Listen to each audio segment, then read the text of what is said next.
Hey guys, it is time for the buzzword for today.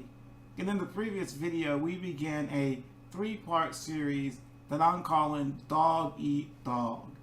Because we live in a society that has this philosophy that states, I'm going to fulfill my desires, I'm going to gratify myself, I'm going to please myself, I'm going to obtain this position in life, and it doesn't matter who gets in the way, who gets hurt, it doesn't matter if it's pleasing to God or displeasing to God, I'm going to do what I want to do.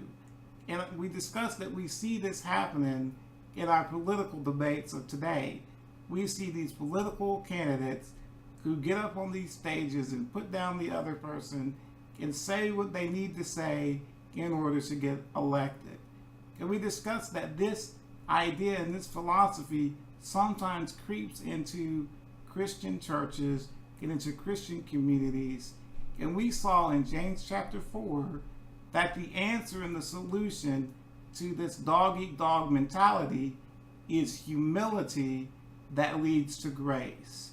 Lowering yourselves, putting yourself second, that leads to God bestowing upon you grace to overcome the passions of your heart, to overcome the idea that I can get what I want. We see here in verse 7, we see what this humility that leads to grace looks like.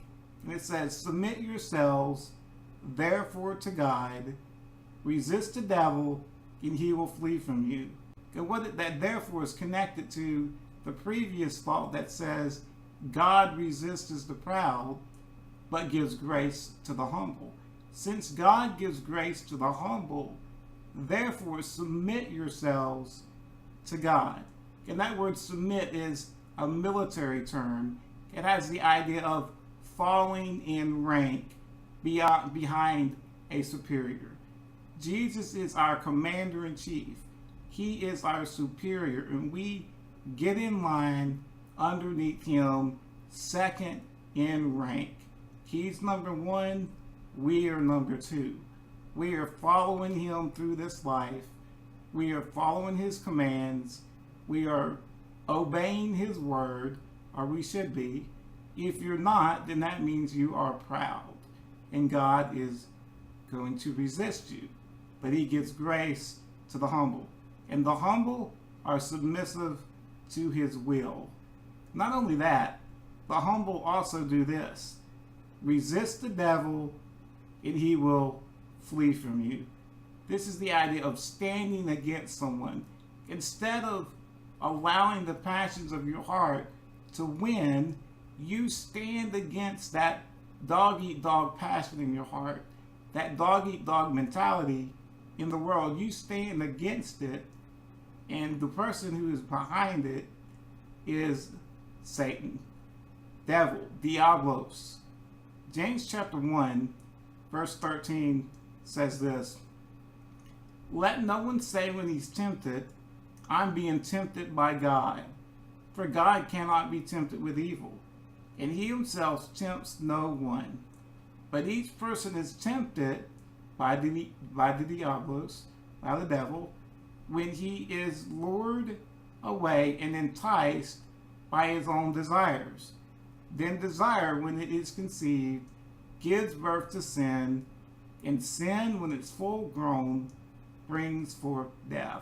So we're fighting these desires in our heart, and what Satan does if we do not resist him is he takes our own desires and he leads us away and then entices us, and we give in to those desires. And we need to resist the devil, and it says a cause and effect.